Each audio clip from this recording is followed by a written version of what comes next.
கோர்ட்டுக்கு போகணும். பஸ் சார்ஜுக்கு 2 ரூபா கூட பாக்கெட்ல இல்ல. என்ன வக்கீல் பொழப்பு? 5 ரூபா. இன்னொரு 5 ரூபா இருந்தா கோர்ட்டுக்கு ஆட்டோவிலே போலாமே. நமக்கும் அதிர்ஷ்டம் இருக்கு. 50. வேலை யாரையும் காணும். 50. இத வச்சுக்கிட்டு கோர்ட்டுக்கு டாக்ஸிலே போவேன்.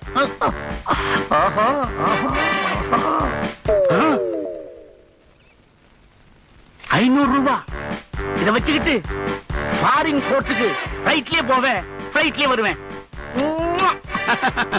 ஆஹா, இன்னைக்கு கார்த்தால ஆத்துக்காரு முகத்தில் மூச்சம் போல் இருக்கு. அதான் பணமா வந்துட்டே இருக்கு. இன்னும் என்னெல்லாம் வரப்போகுதோ, இன்னும் என்னெல்லாம் கிடைக்க போகுதோ. யோ, யாரையா நீ? எதுக்கு அடிச்ச? நான் உன்னை அடிச்சேன்ல. நீ உண்மையான வக்கீலா இருந்தா என்ன கேஸ் போட்டு உள்ள தள்ளு. இல்லன்னா இந்த பணம் எல்லாம் என்றது திருப்பி கொடு.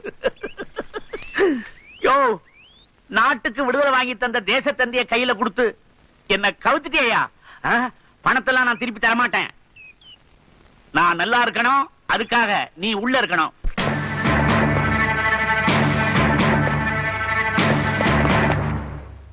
கோவிந்த வந்துட்டானா? வந்துட்டா சார். அவன் எதுக்காக அடிக்கடி ஜெயிலுக்கு வரான்னு எனக்கு மட்டும்தான் தெரியும். அவன் எந்த காரணத்தை கொண்டும் கைதி நம்பர் 234 சந்திக்கவே கூடாது. அப்படி சந்திச்சிட்டான்னா என் வேலை போயிடும். அவனுங்க 2 பேரும் சந்திச்சா அவனுங்க தப்பிச்சிருவானுங்க, நான் தப்பிக்கவே முடியாது. சந்தன காந்தோப்புல தயிர் விக்கிற பொம்பளை தயிர். அடிக்கடி வெளியே போயிட்டு வரீங்களே, மறுபடியும் தேர்தல் வந்தா எந்த கட்சி நான் ஜெயிக்கணும் சொல்லுங்கண்ணே. சொல்ல மாட்டேன். தம்பி தம்பி, ஊருக்கு போனீங்களே, என் பையனை பாத்தீங்களா? பரீட்சை எழுதிட்டானா? பாஸ் ஆயிருவானா? சொல்லுங்க தம்பி, ஏதாவது சொல்லுங்க தம்பி. என்ன எதுவும் கேட்காத தம்பி. தம்பி, அக்காவை பாத்தீங்களா? அக்கா பொண்ணுகளை பாத்தீங்களா? ஏதாவது சொன்னாங்களா? அண்ணே, எங்க வீட்டுக்கு போனீங்களா? புள்ள குட்டிங்களா பாத்தீங்களா? ஏதாவது சொன்னாங்களா? அண்ணே சொன்னாங்க. என்ன சொன்னாங்க? சொல்ல மாட்டேன். என் மாப்பிள்ள 5 வருஷமா இந்த ஜெயில இருக்காரு. நான் எத்தனை தடவை இந்த ஜெயிலுக்கு வந்திருக்கேன். ஒரு தடவை ஹெல்ப் பண்ணுங்க, என் மாப்பிள்ளைய பாக்குறேன். யாராவது ஹெல்ப் பண்ணீங்களா? ஜெயிலர் விட மாட்டேங்கிறாரு. அப்ப நானும் சொல்ல மாட்டேன்.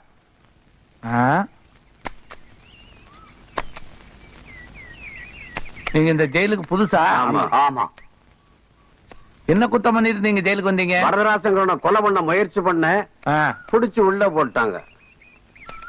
நீங்க என்ன? அந்த வரதராஜனை காப்பாத்த போனேன், என்ன புடிச்சு ஜெயில போட்டாங்க.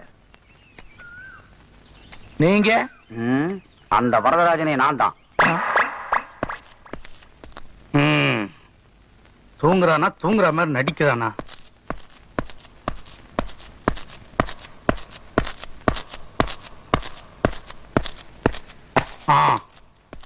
யோ, மத்த செல்லுங்களை பத்தி எனக்கு கவலை இல்ல. கைதி நம்பர் 234 இருக்கிற செல்ல கண்ணுல விளக்கண்ண விட்டு வாட்ச் பண்ணும். தெரியுதா? சரி சார். Be careful.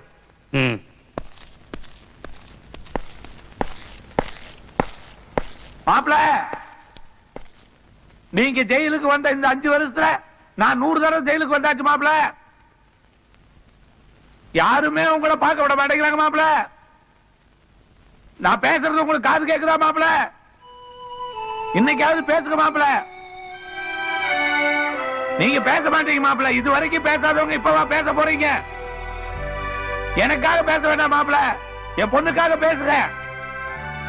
கொஞ்சம் என் பொண்ணை நினைச்சு பாருங்க.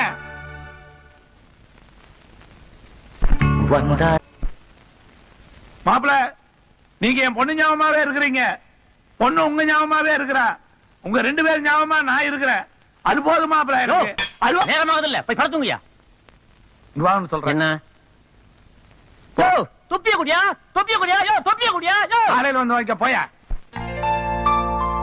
Okay okay. என்ன பொறுத்த வரைக்கும் எந்த கேஸா இருந்தாலும் அதுல ஒரு நியாயம் தர்மம் இருக்கணும். அப்படியா? அப்பதான் இந்த ராதா கோர்ட் வாசல மிதிப்பா. உங்க கேஸ் என்ன சுருக்கமா சொல்லுங்க. 10 வருஷமா நடந்து வந்த சினிமா தியேட்டர் நேத்து வந்து இன்ஸ்பெக்டர் பையன் 10 நிமிஷத்துல மூடிட்டாங்க.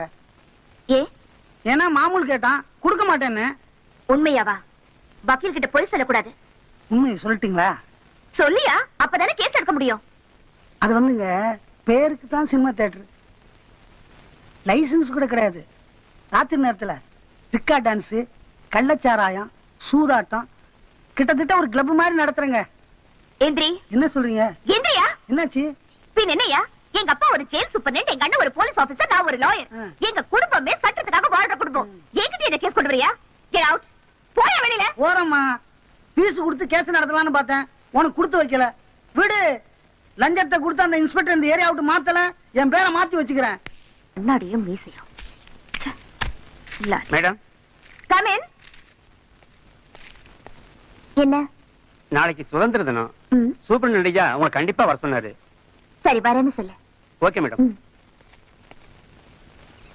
ஏங்க வார்டன், முதல் அளவுக்கு நம்ம ஜெயில் அந்த அளவுக்கு நீட்னஸா இல்லையா?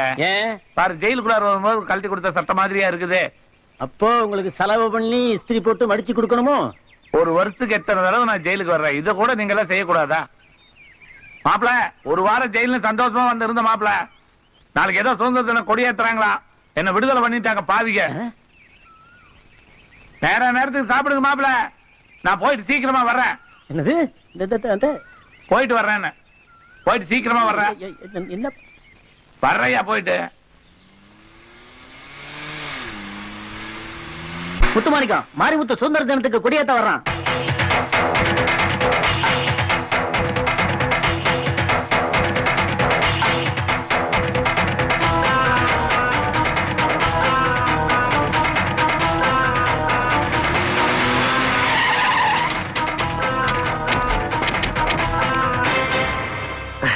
வணக்கம்.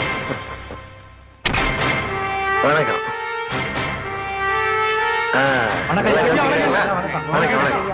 நல்லா சோறு போறாங்களா?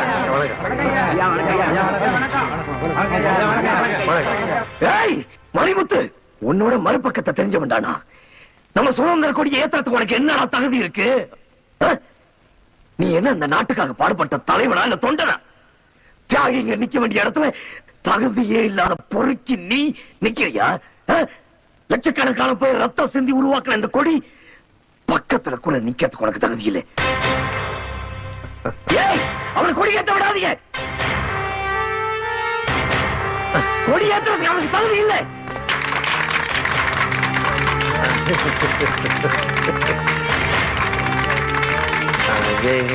வந்தே மாதிரம்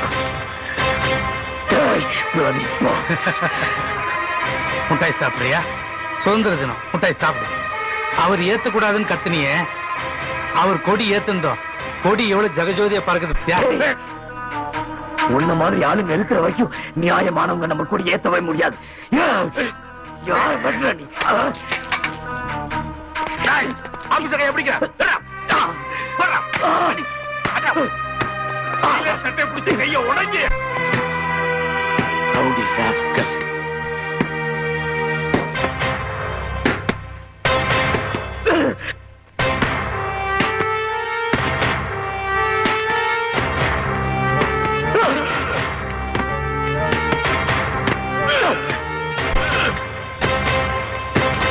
நிறுத்த.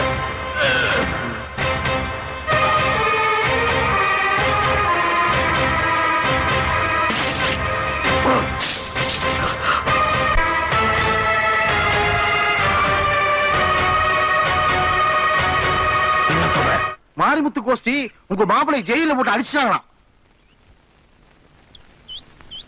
போடுறேன். மாப்பிள, மாப்பிள, எல்லாரும் உங்களுக்கு துரோகம் பண்ணிட்டாங்க மாப்பிள. நீங்க என்னைக்கு இருந்தாலும் நிரபராதின்னு தெரியத்தான் போகுது மாப்பிள. அன்னைக்கு இவனுக்கு சாயம் எல்லாம் வெளுக்க போகுது மாப்பிள. சுதந்திர தன்னைக்கு உங்களை காரி துப்பிட்டானாமா அந்த மாரிமுத்து. அவனை விடாதீங்க மாப்பிள. சிங்கத்தை கூண்டுல அடைச்சு வச்சுக்கிட்டு இவனுக்கு வேடிக்கை பாக்குறானுங்க. ஆனா அந்த சிங்கம் வெளியே வந்தா என்ன ஆகுன்னு அவனுங்களுக்கே தெரியாம இருக்குது மாப்பிள. நீங்க என்னைக்கு இருந்தாலும் புடம் போட்டு தங்க தான் மாப்பிள. இப்ப சொல்ற கேட்டுக்கீங்க மாப்பிள. ஒருத்தரை கொண்டாதான் கொலகாரன், ஆனா படவேத்த கொண்டா மாவீரன் மாப்பிள. மாவீரன். அவனுங்களை விடாதீங்க மாப்பிள. அவங்களை விடவே கூடாது மாப்பிள. அப்படி விட்டோம்னா என் பொண்ணு மேல நீங்க வச்சிருக்கிற பாசத்துக்கு ஒரு மரியாதையா இல்லாம போயிடும் மாப்பிள.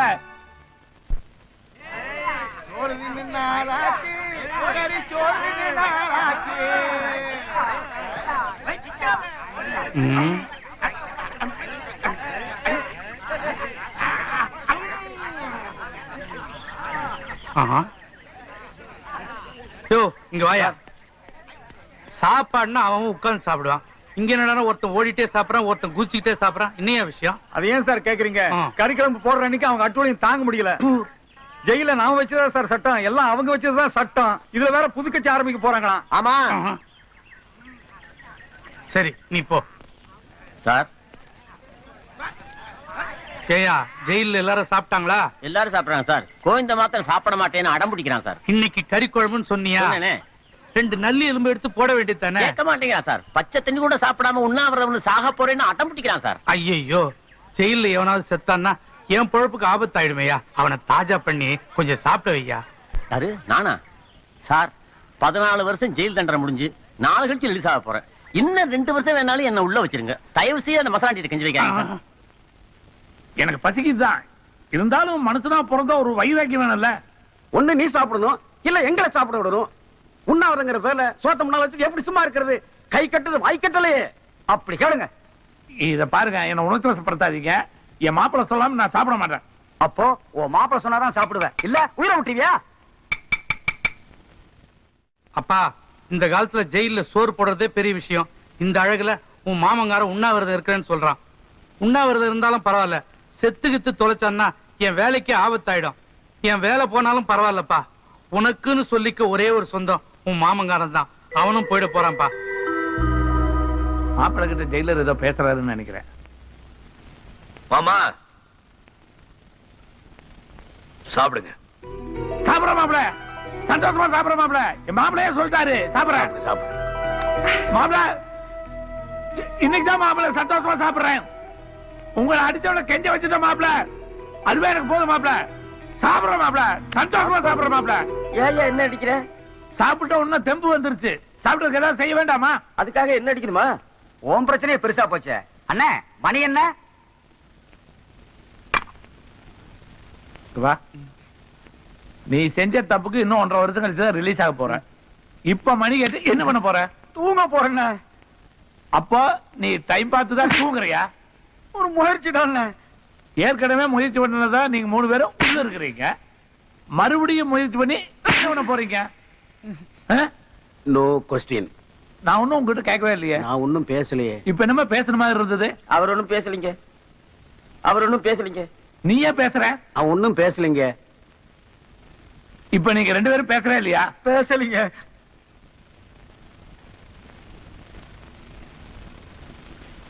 இப்ப நான் இந்த இடத்த விட்டு போயிடணும். இந்த ஊர்ல நான் நடத்திக்கிட்டு இருக்கிற சாராய தொழிலை தமிழ்நாடு முழுவதும் விரிவுபடுத்தணும்னு தான் என்னோட நன்றி. ஐயாவுக்கு டிபார்ட்மெண்டே சப்போர்ட்டா இருக்கும்போது எங்களுக்கு என்ன பயம்? என்ன விலை இருந்தாலும் சொல்லுங்க, நாங்க வாங்கிக்க தயார். இந்த பாருங்க, கவர்மெண்ட் ரேட்டு ஒரு எம்எல்ஏக்கு 20 பைசா. இந்த மாரிமுத்து சரக்குக்கு நீங்க வெறும் 10 பைசா கொடுத்தா போதும். லாபம் என்ன வரும்னு நீங்களே கணக்கு போட்டு பாத்துக்குங்க. ஏரியா விலையை நீங்க வைக்கிறது தான் லாபம். திருநெல்வேலி மாவட்டம், பசும்பன்முத்திராமலிங்க மாவட்டம், மதுரை மாவட்டம். 500 ரூபாய் நோட்டு ஏன் டெமாண்ட் வந்ததுன்னு இப்பதான் எனக்கு புரியுது.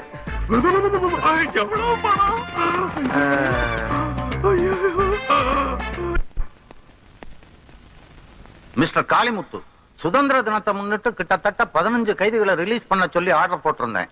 முத்துமாணிக்கத்தை தவிர மத்தவங்க எல்லாம் ரிலீஸ் பண்ணிருக்கீங்க. முத்துமாணிக்கங்கிற கைதியை மட்டும் ஏன் ரிலீஸ் பண்ணல? அது வந்து சார். No excuse. ஒரு கலெக்டருடைய ஆர்டர் நீங்க ஒபே பண்ணல. ஒபே பண்றேன் சார். இன்னைக்கே அந்த கைதியை ரிலீஸ் பண்ணுங்க. Yes sir.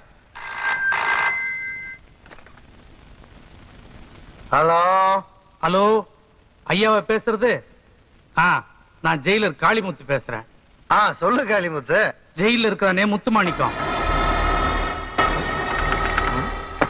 கட் ஆயிடுச்சு. என்ன இது கட் ஆயிட்டே இருக்கு? முத்துமாணிக்க ரிலீஸ் ஆன விஷயத்தை ஜெயிலர் போன்ல சொல்ல ட்ரை பண்ணிருக்காரு. ஆனா போன் கட் ஆயிடுச்சு. அதுக்கெல்லாம் காரணம் அவன் தான். அஸ்திவார போடும் போதே சாரா எஃபெக்டிவ் வேடான்னு எதிர்த்து நின்னவன். ஏதோ நம்ம எல்லாம் சேர்ந்து அவனை ஒரு மர்டர் பண்ண வச்சு உள்ள அனுப்பிச்சோம். இப்ப முதல்ல வெளியே வந்தான்னா ஜே நடந்துட்டு இருக்க நம்ம தொழிலுக்கே வேட்டு வச்சிருவான். அவன் செஞ்சாலும் செய்வாயா? அவன் ரிலீஸ் ஆயிட்டான்னு தெரிஞ்சாவே நம்ம சாரா எஃபெக்டிவ்ல வேலை செய்யற இந்த ஊர் ஜனங்களுக்கு குளிர் விட்டு போயிரும். அவங்க புடி நம்ம கையில இருக்கணும்.